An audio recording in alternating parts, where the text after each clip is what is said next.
En este video me gustaría compartir con ustedes un artículo muy interesante de un historiador israelí. Obviamente tiene la perspectiva desde Israel, pero me parece muy importante también entender cómo ve una persona que vive en Israel, que es de Israel, toda esta guerra contra Irán.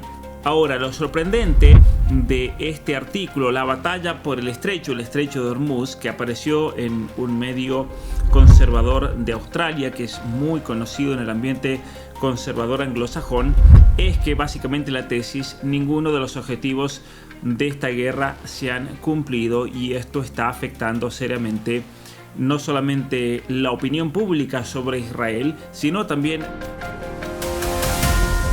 que básicamente la tesis, ninguno de los objetivos de esta guerra se han cumplido, y esto está afectando seriamente no solamente la opinión pública sobre Israel, sino también a la misma ciudadanía que ya está cansada de esta guerra. Y por eso básicamente comienza, y voy a ir más o menos tratando de explicar los elementos centrales. El historiador es Benny Morris. Es una persona que he conocido por algunos de los libros que él tiene sobre el conflicto entre los árabes y judíos en el Medio Oriente. Es un historiador, un especialista de básicamente la historia más reciente del Estado de Israel, y una persona que me parece muy centrada, una persona que me parece muy sagaz en sus observaciones. Por lo tanto, nadie va a poder venir a decir esa es una opinión pro ayatollah, pro iraníes, como dicen los tontos que no saben pensar. No, aquí estamos hablando de una persona seria, una persona académica, y que tiene publicaciones muy importantes en alguna de las editoriales más importantes del mundo. Ahora, básicamente él comienza aquí este artículo haciendo referencia a una nota del medio El Economista, The Economist, que describió este alto del fuego de 2 semanas en la guerra como algo que terminó no con una explosión, sino con un suspiro. La guerra que terminó en un suspiro. Y él dice, esa es una frase devastadoramente acertada. ¿Por qué? Porque lo que comenzó el 28 de febrero, como todos sabemos, en la primera operación conjunta de la historia entre Estados Unidos e Israel, cuando atacaron Irán, ha dejado curiosamente a los ayatolás aún en el poder. El programa nuclear está vivo, está maltrecho, pero todavía continúa, y el estrecho de Hormuz todavía está bajo el control de Irán, y la consecuencia de todo esto es que el mercado mundial del petróleo se está tambaleando. Y básicamente él no dice, obviamente aquí, quienes están ganando son los iraníes. No es el punto realmente de este artículo, sino es el tratar de explicar cómo es que se llegó a esta situación. ¿Cómo puede ser? Si el objetivo de la guerra era sacar un régimen, al menos para Israel era ese el objetivo, sacar los ayatolás, sacar al régimen de la Guardia Revolucionaria, y obviamente que no tengan ningún control con el estrecho de Hormuz. Bueno, si esos eran los objetivos, dice él, han fracasado totalmente. Y por eso él busca aquí explicar cómo fue todo ese proceso, cómo se llegó a ese punto, qué fue lo que realmente se logró, y por qué el alto del fuego se siente como una derrota, dice él, para Washington y Jerusalén, y por qué la región sigue estando a un paso de la catástrofe. Y es muy interesante esa percepción, ¿no? Él, como historiador israelí, y comunicando también la percepción de mucha gente dentro de Israel, este alto del fuego ha sido una derrota, básicamente, se siente como una derrota. Ahora, ¿cómo se desarrolló la guerra y el repentino alto de fuego? El 1 de abril, como todos sabemos, el presidente Trump amenazó públicamente de llevar a Irán al olvido y de vuelta a la edad de piedra. Eso fue la primera amenaza.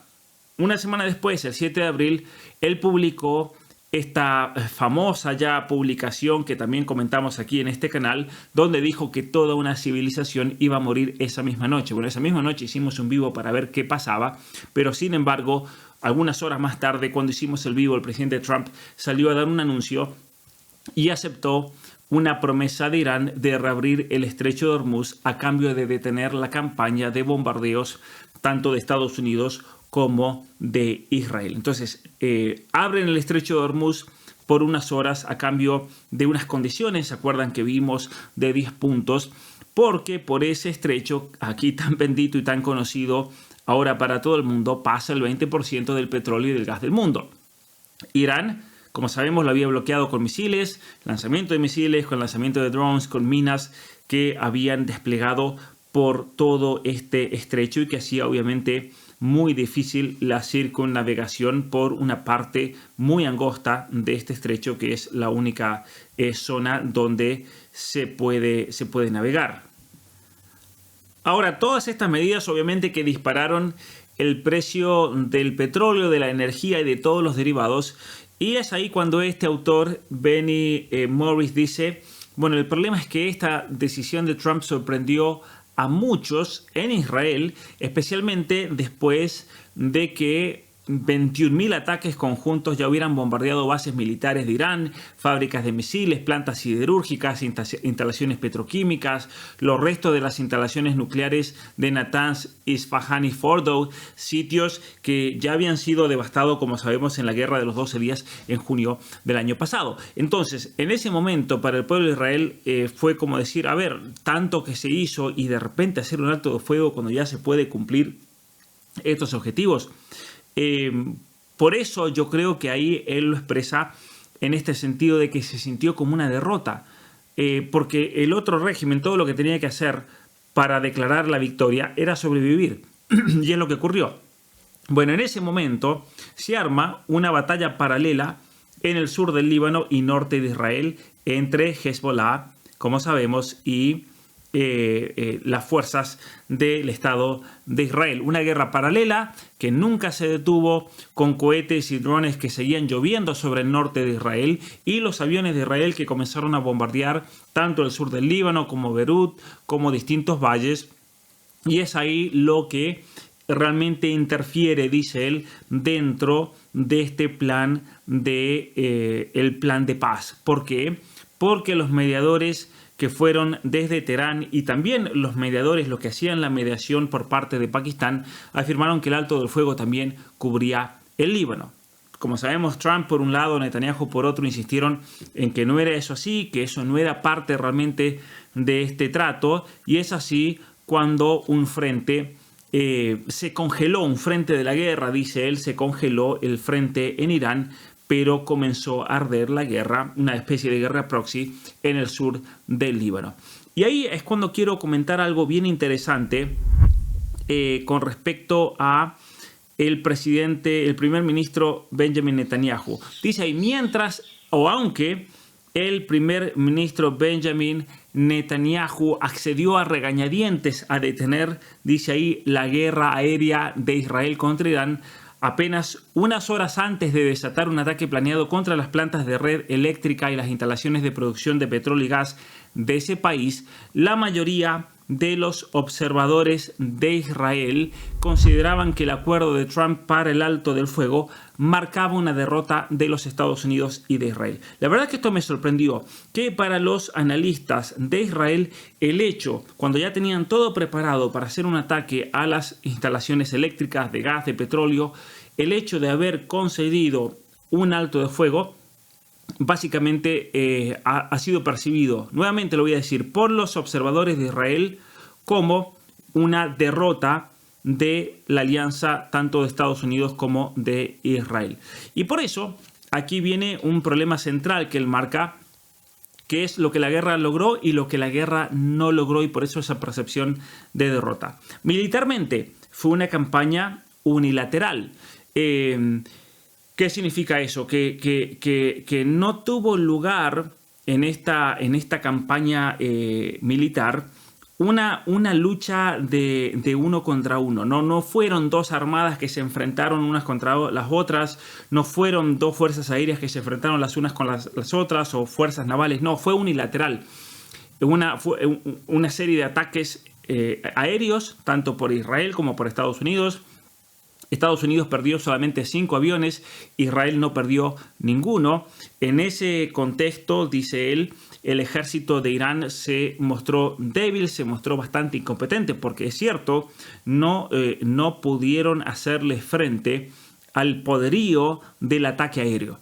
Estados Unidos junto con Israel, y eso hay que recalcarlo una y otra vez, mostraron una superioridad absoluta en el aire. Sin embargo, aquí viene el problema principal, y es que, dice él, no se cumplieron los objetivos principales y estratégicos de toda esta campaña. ¿Por qué?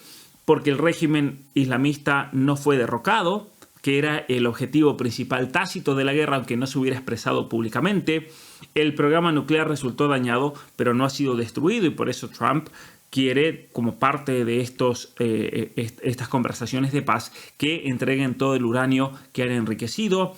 El programa de misiles balísticos se vio restringido, pero no lo pudieron eliminar y es prácticamente imposible eliminarlo. Estuve escuchando una entrevista que le hicieron a un ex agente secreto del MI6 de Inglaterra, una persona que se dedicó a estudiar al caso iraní, y algo bastante interesante que él comentaba en esa entrevista es que las lanzaderas de estos misiles balísticos se encuentran en túneles a 200 metros de profundidad que solamente tienen un hueco, salen verticalmente, se abre ese túnel vertical, esa especie de pozo que tiene 200 metros de profundidad, los misiles salen y luego se vuelve a cerrar, y por lo tanto muchas veces es incluso imposible encontrar dónde está la entrada. Entonces no eliminaron el programa de misiles balísticos.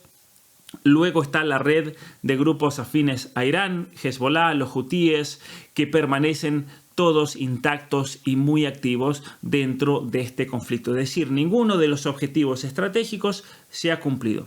Ahora, dentro de Irán, dice él, pasó lo contrario de estos objetivos estratégicos. ¿Por qué? Porque el régimen sobrevivió a una casi decapitación. Algunos dirán, sí, pero decapitaron a todos los líderes. Sí, pero el régimen sobrevivió. Por más que masacraron a decenas de miles de manifestantes en los días previos a la guerra, el régimen, en vez de salir más debilitado por esas protestas, salió más radicalizado, y ahora está abiertamente dirigido por generales de la Guardia Revolucionaria que han dejado de lado al presidente civil. Y esto es un problema muy grande, dice él, porque antes teníamos al menos un gobierno civil que podía manifestar un cierto balance de poder entre el ayatolá, el gobierno civil y la Guardia Revolucionaria. Ahora, ¿qué ha pasado? Básicamente, la Guardia Revolucionaria es la que ha tomado el control del país, y es algo mucho más peligroso. Y eso es una paradoja, dice, porque un ejército debilitado obviamente por toda la destrucción que padecieron, produjo paradójicamente un liderazgo mucho más intransigente.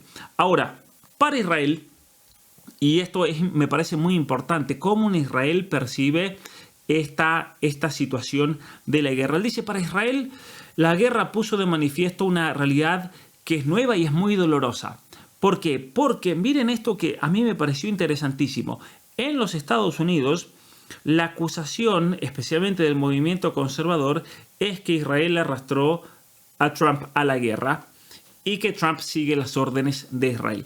Pero desde Israel es bien interesante cómo ellos ven a Israel ahora como un estado cliente, un estado mortalmente dependiente de las municiones y la cobertura política de los Estados Unidos. Es decir, han hecho, por esta guerra, es una guerra imposible de librar por sí solo, Israel, han hecho que Israel se vuelva todavía más dependiente de lo que eran los Estados Unidos. Y eso es un problema muy grande. Netanyahu, dice él, siguió a regañadientes el ejemplo de Trump. Incluso, según él, el autor, Netanyahu detuvo un ataque planeado contra la red eléctrica en las instalaciones petroleras de Irán horas antes de su lanzamiento. Yo creo que se refiere a esa amenaza de Trump de que iban a volver a Irán a la edad de piedra y que iba a ser un ataque conjunto, y eso yo lo desconocía, que iba a ser un ataque, se suponía, obviamente, pero aquí él dice que Netanyahu tuvo que obedecer a regañadientes. Y muchos israelíes, dice este autor, han visto esto como una derrota estratégica. Y hay aquí un párrafo que me parece muy importante para comentar. Dice lo siguiente: el conflicto con Irán marca la primera vez que Israel y Estados Unidos se han embarcado juntos en una guerra, un acto que consolidó la relación especial de 5 décadas entre las dos democracias. Pero la guerra ha dejado a Israel en la posición de un estado cliente de los Estados Unidos.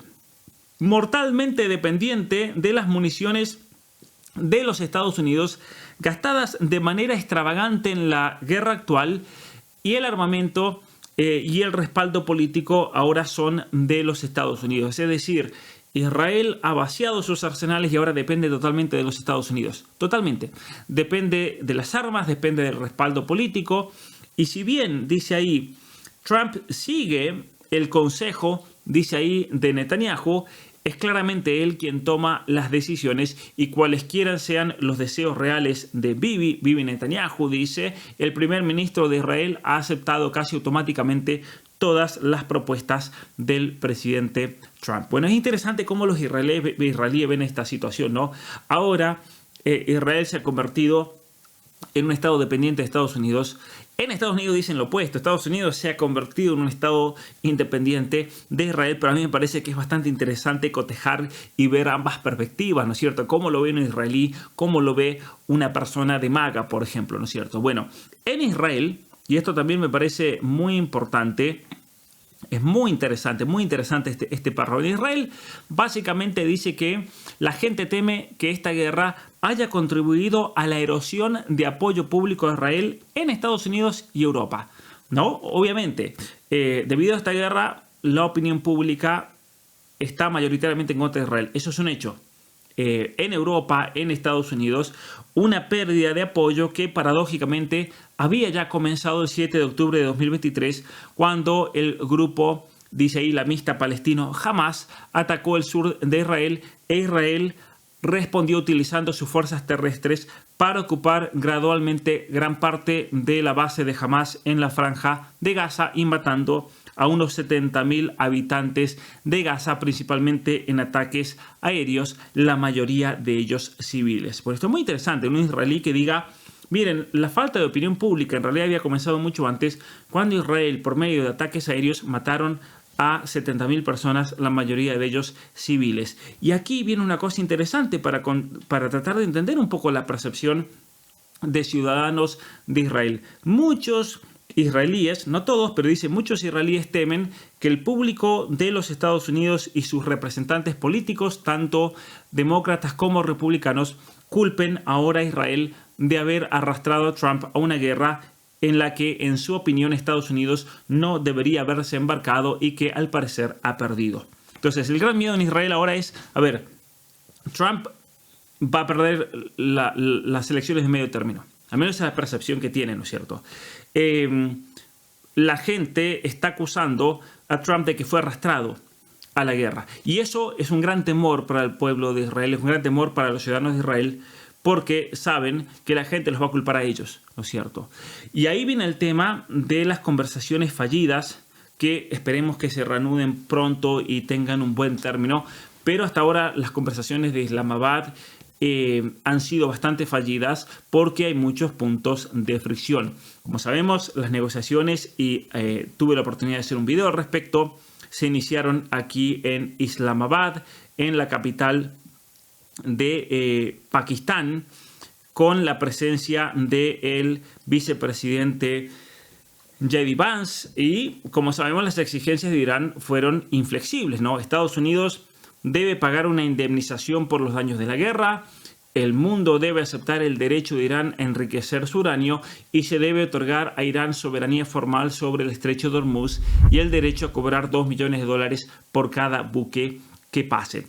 Un seguidor, y le agradezco enormemente, no recuerdo el nombre, pero en uno de los comentarios a mis publicaciones yo había dicho que este era un paso de agua internacional y por lo tanto había un derecho de paso, y él me corrigió, conocedor obviamente de este tratado internacional, y me dijo, a ver, curiosamente Estados Unidos no quiso firmar esa convención, y no es una especie de agua internacional, sino que vendría a ser una especie de servidumbre de paso, pero Irán tiene soberanía junto con Omán, pero no es una soberanía que haya sido declarada de manera formal. Entonces, esas son las condiciones, pero de esas condiciones la peor, la más difícil de todas, obviamente, es el hecho, y es la que Trump no quiere ceder, y es que Irán se niega a entregar más de 400 kilos de uranio enriquecido del 60%, que está escondido en túneles subterráneos y que, según expertos, es material suficiente para luego básicamente desarrollar 10 ojivas nucleares. Y Trump ha sido muy claro y él ha dicho que sin la entrega de ese material, básicamente no va a haber ningún acuerdo con Irán. ¿Cuáles son los efectos de toda esta situación? Bueno, la guerra ha redefinido, dice ahí, las alianzas de formas inesperadas. Una de las consecuencias es el desplazamiento de más de 1.500.000 personas en territorio del Líbano. Las divisiones blindadas de Israel que están avanzando hacia el río Litani, que están tomando el sur de Israel, incluso muchos funcionarios de Israel que están hablando, del gobierno de Netanyahu, que están hablando abiertamente de expulsar absolutamente toda la población hacia el norte para así generar una zona de contención y garantizar la seguridad de Galilea. Pero una de las consecuencias de eso es que por primera vez los políticos del Líbano discuten discretamente el hacer una alianza de paz con Israel. Para los que no sepan, Líbano e Israel están en guerra desde hace décadas. Nunca se han declarado la paz, no como pasaba también con Siria. Yo recuerdo cuando estuve en la frontera con el Líbano, desde Israel y la frontera con Siria, lo que es la triple frontera, había todas cercos perimetrales y recuerdo que estaba lleno de carteles sobre campos minados que no se podía pasar para el otro lado. Bueno, los políticos libaneses ahora están discutiendo discretamente el firmar la paz con Israel y también desarmar a Hezbollah, algo que era totalmente impensable hace un año. Luego, si nosotros nos vamos para el Golfo Pérsico, básicamente los Estados suníes, Kuwait, Qatar, Bahrein, Arabia Saudita, Emiratos Árabes Unidos, todos fueron alcanzados por misiles y drones de Irán, pero no hicieron nada al respecto, ningún tipo de respuesta. ¿Por qué?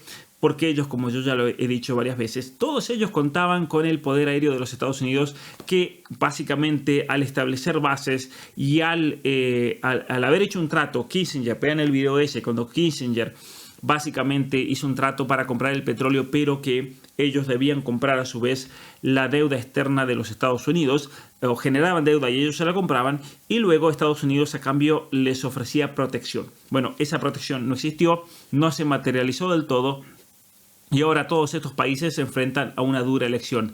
Tienen que redoblar los esfuerzos para tratar de apaciguar a Teherán, o deben profundizar los lazos con Israel a través de acuerdos de armas y una posible normalización entre Tel Aviv y Riad. Es lo que tienen que hacer ellos, y ese es el tema que vamos a tener que ver geopolíticamente.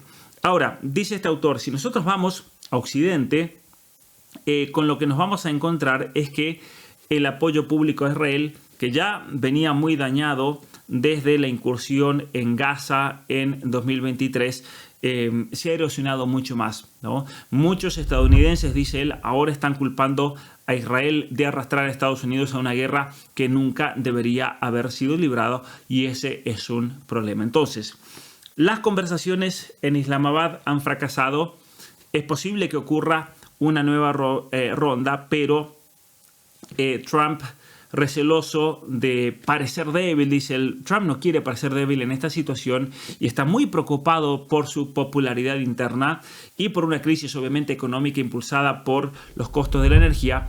Está dando un giro totalmente radical. ¿Por qué? Porque anunció que iba a comenzar a bloquear el estrecho de Hormuz para realizar operaciones de desminado de las aguas, y el bloqueo de Estados Unidos a los puertos iraníes para básicamente devolver la extorsión con una especie de contraextorsión. Entonces, el nuevo mensaje aquí del presidente Trump, dice el autor, es contundente. Cualquier iraní que nos dispare a nosotros o a buques pacíficos, buques civiles, serán volados al infierno.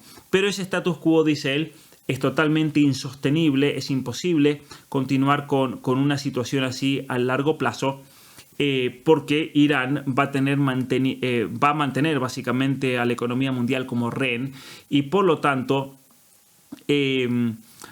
el reanudar los bombardeos como respuesta, por ejemplo, bombardeos a gran escala contra redes eléctricas, contra instalaciones petroleras, podría desencadenar una revolución dentro de Irán, pero también provocaría la condena internacional y divisiones mucho más profundas dentro de la OTAN, solo para que tanto Rusia como China salgan beneficiados. Es a los únicos que les va a ayudar eso, porque obviamente que esa incursión terminaría debilitando más la capacidad militar de tanto Estados Unidos como Israel. Así que él termina aquí diciendo, bueno, estamos ante una pausa que es muy frágil para salvar las apariencias, los ayatolás siguen ahí, el umbral nuclear está más cerca que nunca y posiblemente ahora los iraníes con más razón van a querer armar un arma nuclear. El estrecho de Hormuz es ahora un peaje controlado por Teherán y las viejas reglas de Medio Oriente están siendo escritas, dice él, con humillación. Por eso, básicamente, él concluye diciendo, esta humillación realmente ya no es tolerable, vamos a ver hasta dónde llega esta situación. Me pareció un artículo bastante interesante, especialmente para ver cómo ve un académico, cómo ve un historiador israelí, una persona que se ha dedicado a estudiar la historia de Israel, que tiene libros muy interesantes sobre el conflicto entre los árabes y el pueblo judío y la formación del Estado de Israel. Por eso lo más importante de todo esto me parece a mí es esa percepción de que Israel ahora depende, es un Estado clientelar de los Estados Unidos, y la percepción de que todos los objetivos y estrategias no se han cumplido, es decir, hasta ahora esto para ellos se ve como un fracaso. Me gustaría saber qué piensan ustedes, me gustaría leerlos en los comentarios y nuevamente muchísimas gracias a todos por el apoyo, gracias por seguir este canal. Si eres nuevo te invito a suscribirte, a darle me gusta y nos vemos la próxima.